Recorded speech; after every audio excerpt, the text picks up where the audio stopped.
علیکم ورحمۃ اللہ۔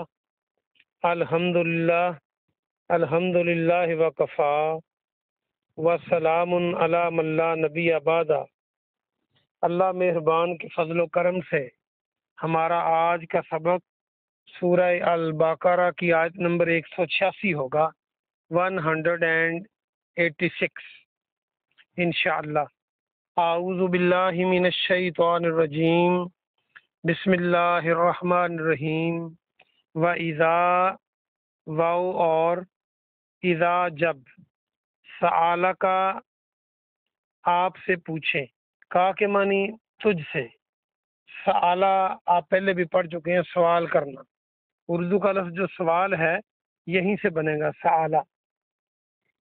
اور جب آپ سے پوچھیں، محمد صلی اللہ علیہ وسلم کو بریکٹ میں کریں، آپ سے مراد جناب محمد صلی اللہ علیہ وآلہ وسلم۔ عبادی میرے بندے، عباد کا لفظ آپ پہلے پڑھ چکے ہیں، عبد جیسے میں نے کہا تھا عبداللہ اور عبد الرحمن، اللہ کا بندہ، رحمان کا بندہ، عباد اس کی جمع ہے۔ انی میرے بارے میں، فإنی فا کے معنی پس، تو انا بے شک، چھوٹی یہ لگی ہوئی ہے بے شک میں، تو بے شک میں قریب ہی ہوں۔ یہ عربی کا لفظ قریب جو ہے، اسی سے اردو اور پنجابی کا لفظ بھی قریب اور دور کا جو اپوزٹ ہے یہیں سے بنا ہے۔ میرے بارے میں پوچھے تو میں بے شک قریب ہی ہوں۔ اجیب میں جواب دیتا ہوں۔ اجیب کو دیکھیں تو جیم اور بیس میں موجود ہے، اور جیم واو الف بے جواب ہوتا ہے، یہیں سے بنتا ہے اردو کا لفظ جواب۔ اجیب میں جواب دیتا ہوں، دعوت کا، پکار کا، الدائی پکارنے والے کی۔ یہ جو دائی ہے، ہم اردو میں بھی کہتے ہیں فلاں بندہ دین کا دائی ہے، دین کی پکار کرتا ہے، یعنی دین کی باتیں بتاتا ہے۔ اور جو دعا کا لفظ ہے، دال عین الف دعا، جو ہم دعا اللہ سے مانگتے ہیں، یہ بھی پکار ہی ہوتی ہے، بولتے ہی ہیں نا، الدائی دعا کرنے والے کی، اذا جب، دعان وہ مجھے پکارتا ہے۔ دعان اصل میں دعا نہیں تھا، تو گرامیٹیکلی یہ چھوٹی یہ کو ختم کیا گیا، تو دعان بچا جس کا معنی مجھے پکارتا ہے۔ یہ بھی وہی دعا ہے، دعا میں کے معنی پکارنا میں نے ابھی بتایا۔ فَلْيَسْتَجِيبُوا فا کے معنی پس، لام چاہیے، یا کے معنی وہ، اور اس آ گیا، میں نے پہلے بتایا تھا طلب کرنے کے معنی میں۔ جیبو پس چاہیے کہ وہ سب حکم مانے۔ فَلْيَسْتَجِيبُوا لی میرا، اور وَلْيُؤْمِنُوا اور وہ ایمان لائیں، بھی مجھ پر، لَعَلَّهُمْ يَرْشُدُونَ لَعَلَّهُمْ تاکہ وہ، یرشدون وہ ہدایت پائیں، وہ راہ راست پا لیں۔ یہ جو لفظ ہم اردو میں مرشد بولتے ہیں نا، مرشد، یہ یہیں سے بنے گا۔ مرشد کہتے ہیں ہدایت یافتہ کو، جس کو ہدایت ملی ہوئی ہو۔ تو اسی لیے ہم جناب محمد رسول اللہ صلی اللہ علیہ وسلم کو مرشد اعظم کہتے ہیں۔ سب سے بڑا وہ انسان جس کو اللہ نے ہدایت دے رکھی تھی۔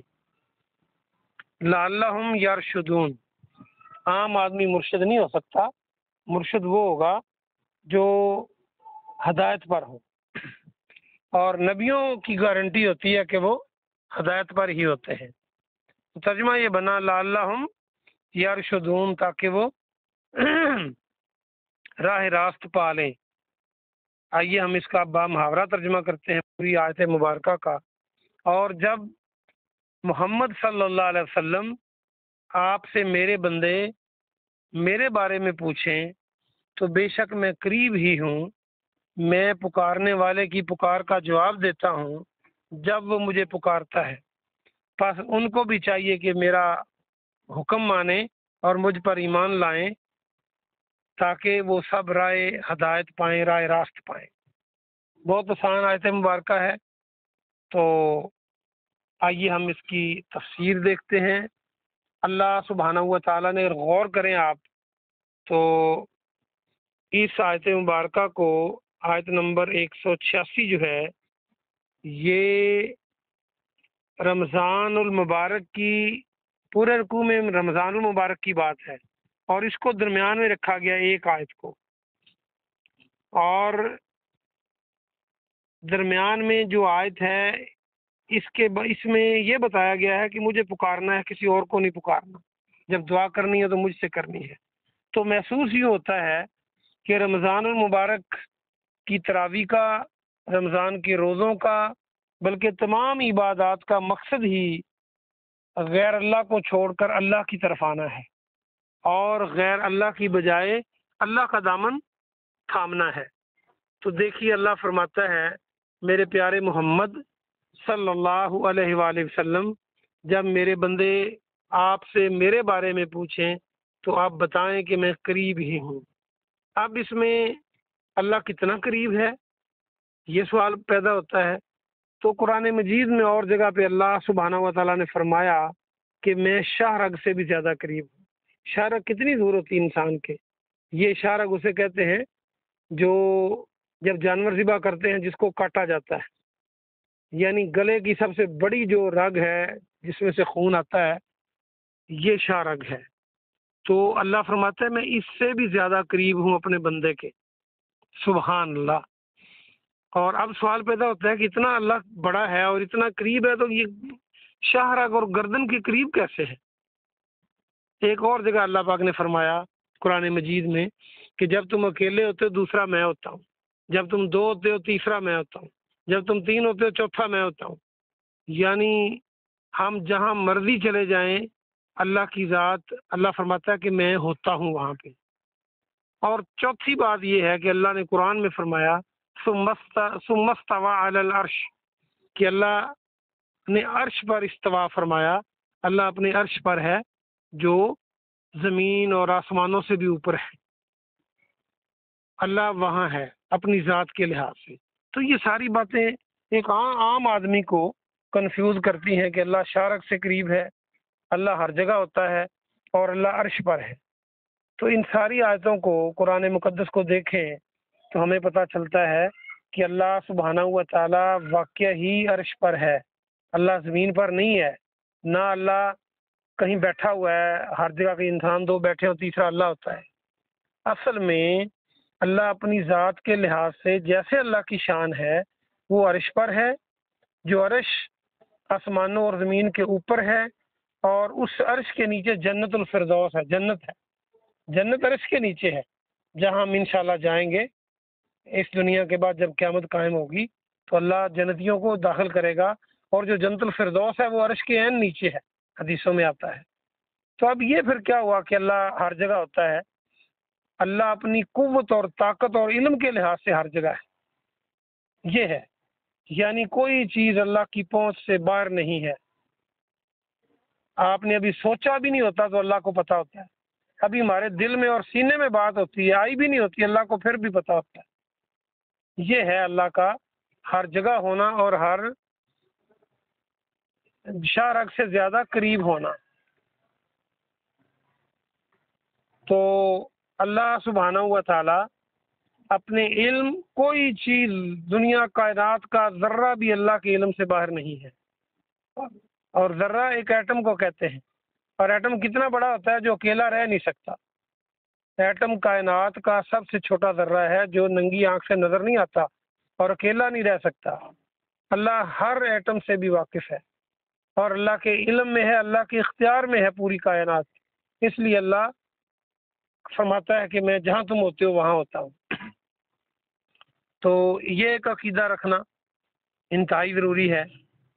اور دوسرا یہاں سے یہ بھی پتہ چلا کہ اللہ فرماتا ہے کہ میں پکارنے والے کی پکار کا جواب دیتا ہوں۔ جب کوئی اللہ کو بلاتا ہے تو کہتا ہے یا اللہ، اللہ آگے سے جواب دیتا ہے بتا میرے بندے۔ اتنا بڑا اللہ، اتنا کائنات کا مالک، اور ہماری پکار پر جواب دے، یہ کتنی ہی اس کی مہربانی ہے۔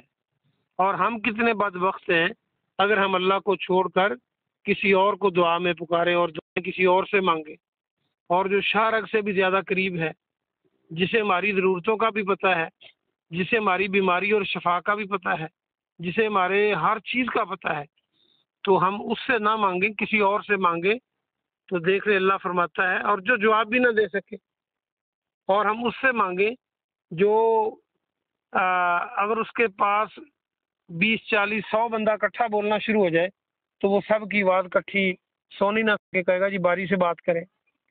جو ہر زبان نہ جانتا ہو، جسے نیند بھی آ جاتی ہو، جو خود بیمار بھی ہو جاتا ہو، جسے خود ضرورتیں ہوں، جسے خود مشکل میں کبھی مشکل پیش آ جائے، ہم اس سے مانگیں یا اس سے دعا کریں تو ہم کتنے ہی نالائق ہیں۔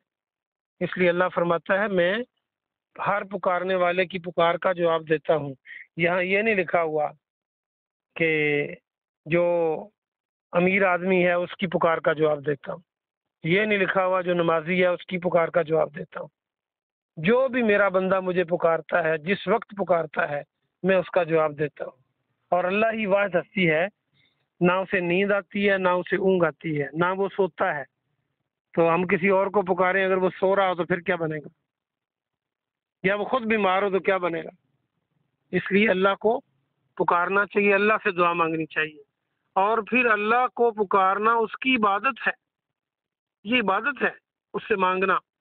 کسی اور سے مانگیں، والدین بھی ہوں تو آپ 10 بار ایک چیز مانگیں تو وہ تنگ پڑ جائیں گے۔ والدین سے بڑھ کر کوئی پیار نہیں کرتا اپنی اولاد سے، لیکن 20 بار کوئی چیز مانگیں تو وہ کہیں گے آپ پھر گھنٹے بعد آ جاتے ہیں۔ لیکن وہ اللہ ہے جو بغیر مانگے دیتا ہے۔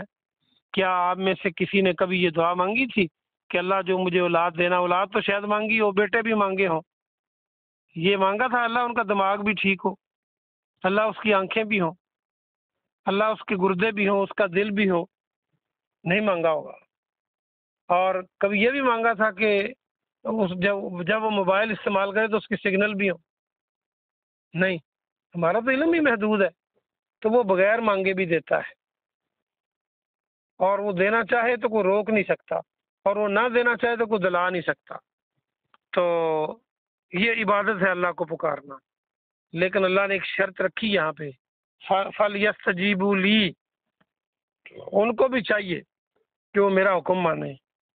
یہ تو بات ہے نا کہ جو اتنا مہربان ہے ہم اس کی بات ہی نہ مانیں۔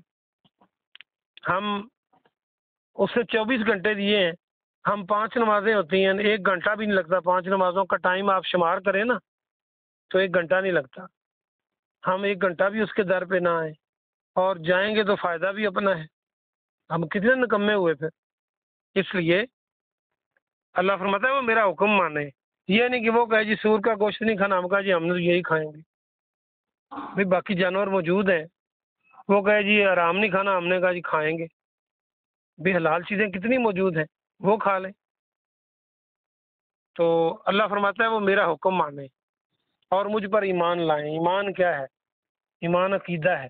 ایمان یہ ہے کہ ہمارا عقیدہ ہو کہ اللہ ایک ہے، 2 نہیں ہے، 3 4 5 نہیں ہے، اور وہ اکیلا ہے، اس کے کوئی برابر نہیں ہے، اور وہ ہمیشہ سے ہمیشہ رہے گا۔ وہ پوری کائنات کو رزق دیتا ہے، وہ زندگی موت کا مالک ہے، وہ عزت ذلت دیتا ہے، وہ اولادیں دیتا ہے، وہ بیماری شفا دیتا ہے، وہ بوڑھا نہیں ہوتا، کمزور نہیں ہوتا۔ یہ ساری صفات اللہ کی ہیں، یہ ایمان لانا ہے۔ اور پھر اس کے حکم مانو۔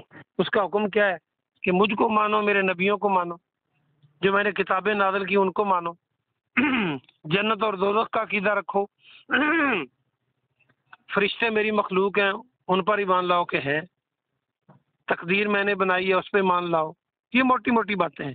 اور میری مخلوق کے ساتھ اچھا سلوک کرو، میں اپنا حق چاہوں گا تو چھوڑ بھی دوں گا سوائے شرک کے، لیکن میں مخلوق کا حق نہیں چھوڑوں گا۔ ہم کسی کا حق مارا ہوگا تو وہ اللہ نہیں معاف کرے گا جب تک وہ نہ معاف کر دے قیامت والے دن، یا ہماری نیکیاں اٹھا کر اس کو نہ دے دی جائیں جس کا ہم نے حق مارا ہے۔ تو اللہ نے اپنے حق معاف کر دے گا سوائے شرک کے، باقی نہیں کرے گا۔ ہمیں آج وقت ہے کہ ہم سوچ لیں اور اپنی زندگی کو بہتر کر لیں۔ آگے اللہ نے فرما دیا جو یہ کام کرے گا لعلہم یرشدون، تاکہ وہ ہدایت پہ آ جائیں۔ یہ ہے ہدایت کا راستہ۔ اللہ پاک سے دعا ہے کہ اللہ پاک آپ کو اور مجھے عمل کی توفیق عطا فرمائے۔ سبحان ربک رب العزت عما یصفون وسلام علی المرسلین والحمد للہ رب العالمین۔